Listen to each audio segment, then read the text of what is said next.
author. The idea is to reach India to change things. How do you change things in a democracy? By changing people's thinking. Because if people's thinking changes, then sooner or later it will come to their vote, and therefore we'll have better leaders. And there is a process in place, a clunky process, but there is something in place that if people think all similarly and correctly, we will transform the country. So it's just work on the thinking. So I give them an experience which is unprecedented in terms of contact. It's very stressful on me sometimes, and that's something I have to think about. But there's a contact with readers. So Facebook I have 2.8 million, Twitter 1.3 million, talks like this, but like I said, this is a senior level small group, sometimes they are very big. My website is there, there's fan mail, various avenues where my readers can touch me. So it's not just the book they buy, they can touch me on this, they can touch the person, not just the... Three benefits come from this contact, and that's why I just want to tell you that this, without this it wouldn't have happened, right? One, the pulse of the nation, right? Second, stronger bond with them and marketing. I'll just quickly go through these, and then, you know, people always say whatever it is, my writing is what it is, but there is one thing I get right always, is the pulse of the nation. How do I know what young people are thinking? Okay, when I started I was young myself, so okay, I could relate, but it's been 10 years. How do I know what's in the youth's mind? In fact, I have to know a little bit before, because if I start writing now, my book will come 1-2 years later. The book has to be fresh and relevant at that time. So my last book, Revolution 2020, was on corruption. It came out in 2011, and it came out 1 month before the big Anna Hazare movement. I was like, how did he do it? Obviously I didn't start writing after he went on fast, because it came out in 4-6 weeks, and even the editing and the printing of these books takes around 3-4 months. So how? Because I could see the people's anger, I could see what people are, I could see when I go for talks and what kind of questions students ask. I know what they are thinking and feeling. A lot of youngsters feel now, 10 years back when it was different, they were very hopeful. Today they feel we are the generation with the ambition but without the opportunity. A lot of youngsters feel that. I go to places like Assam where a driver gets more salary than a starting level engineer. These are anomalies in the economy that have started happening. People are not aware, or maybe they are aware but it's not coming. Things are getting warped in India as far as the educated youngsters are concerned. 10%, there's so many MBA schools that have been made. Some are good, of course, but many of them are not. Only 10% placements. 90% of MBAs are not getting a job after MBA school. It's not a small statistic. Something is odd. The economy has stalled. Most sectors have stopped hiring. The GDP growth is okay, it's 5%. So people think abroad especially, 5% is not bad, man. But it used to be 8-9%. But the job growth, or the new jobs, have dropped 80-90%. Sectors like telecom, retail, automobile, software, they were hiring in by so many numbers in the last 5-7 years. They've not stopped hiring. Now, what is our population pyramid? New young Indians are coming in the job market every year. They're not getting the jobs their cousins got 5 years ago. What's going to be their mood, right? These are things which have got nothing to do with books in a way, but in some ways I have that contact with them, so I know. They may be saying, hi Chetan, we like you, we like your books, we like Kai Poche, but somewhere down the line they are expressing, you know, it will come. In those 100 comments, 5 or 7 will be, I can get a sense. So I know what do they want, what bothers them. And this contact enables me to get updated answers. As simple as that. I am 38, I live in Mumbai, I have wife, and my lifestyle is very different from theirs. But because I am listening to them, I know, and therefore the next story I do will be, like I told you, I am not reaching rural India. And those people have started saying, why don't you listen to us? And I'm like, I don't know what is rural India. I have that Bollywood image of rural India, that there is a well and people go and fill water and, you know, there's an evil landlord. What is it like today? How many of us here know?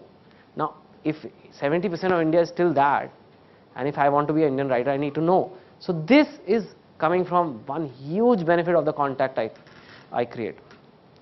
Second is a stronger bond. whatever it is, people are human beings. And if they feel that this author has a human side, they are more likely to stay with you. It's illogical, yes, because they should ideally just look at the books, but that's just not how human beings work. If you feel you know someone, you're more likely to go, see their film, watch the book. They feel they know me a little better than others because they can touch me. Someone who cares, someone who shares, right? It's the young generation's thing. If I'm sharing where I am, what I'm doing, not a lot, but a little bit here and there, how am I feeling? So if I write before the Kai Po Che release, I'm really nervous. It feels like, my exam results are coming out with 2 million evaluators who are going to see the movie. They start feeling that this guy is human, I'm nervous, I'm jittery, things like that. It's nothing, it creates a very strong bond, and it's no longer just a good author, it's my author. And that is priceless, right? That means you don't have a reader, you have a salesperson. If I tell them I am nervous, I just had to say I am nervous because Kai Po Che has no stars, just new faces. People who think it's my author, he will tell his entire Facebook group, Chetan is nervous, you got to go see this movie. Now, which advertising can catch that? Where do you do that, right? That is because there is a genuine bond there going on, and that is coming from that contact. And finally, marketing, right? I can put the poster of my new film, 2 States will be the next one, just on Facebook. And these are people who have chosen to like my page. It's not like I have forced myself in the newspaper they read in the morning. They have come, they've liked my page, they want to know what's going on. I put it there, 2.8 million people will see it all over India, all over the world actually. You want to do the same thing in Bombay Times, which is just in Bombay, it's going to cost you some 8 lakhs to do it. And people are going to just like, okay fine, 50 other ads, no connect, nothing. It's going to probably maybe reach 1 lakh, 0.1 million people, here 2.8 million. What is the price? When Kai Po Che came out, this funny little name of a movie trended for 11 days on Twitter India. And you only trend when people are talking about it.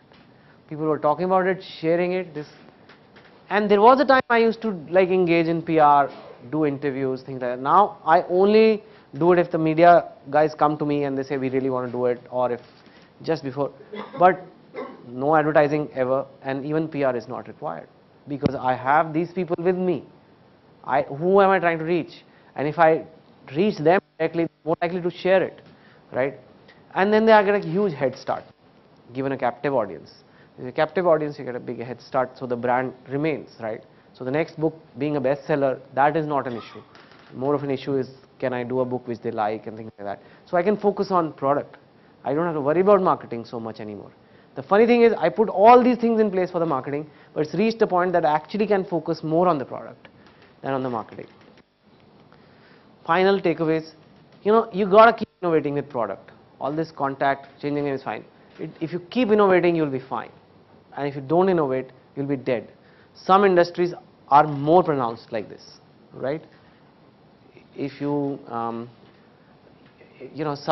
like technology, entertainment, and some of the service industries, if you don't innovate, you'll be dead.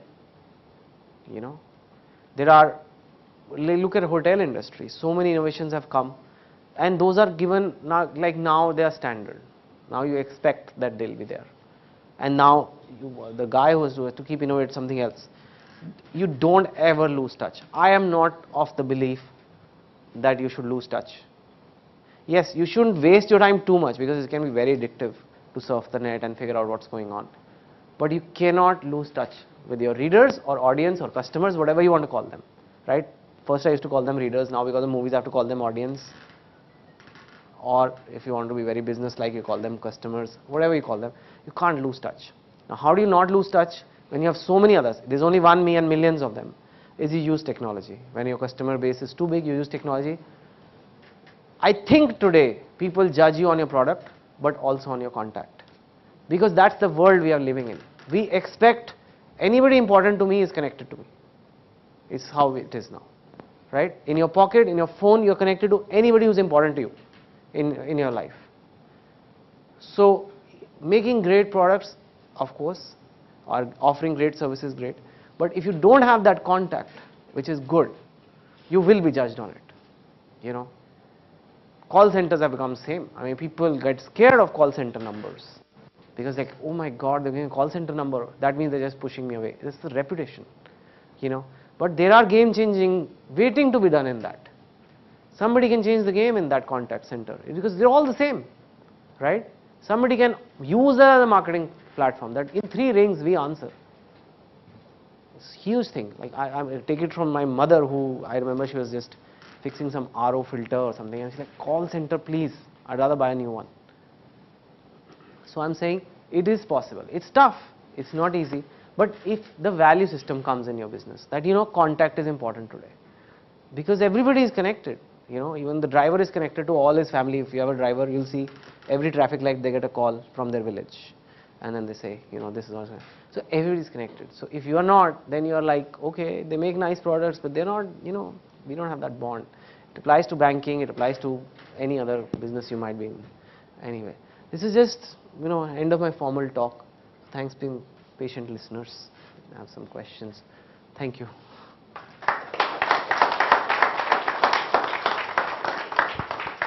So, Thank you very much, Chetan.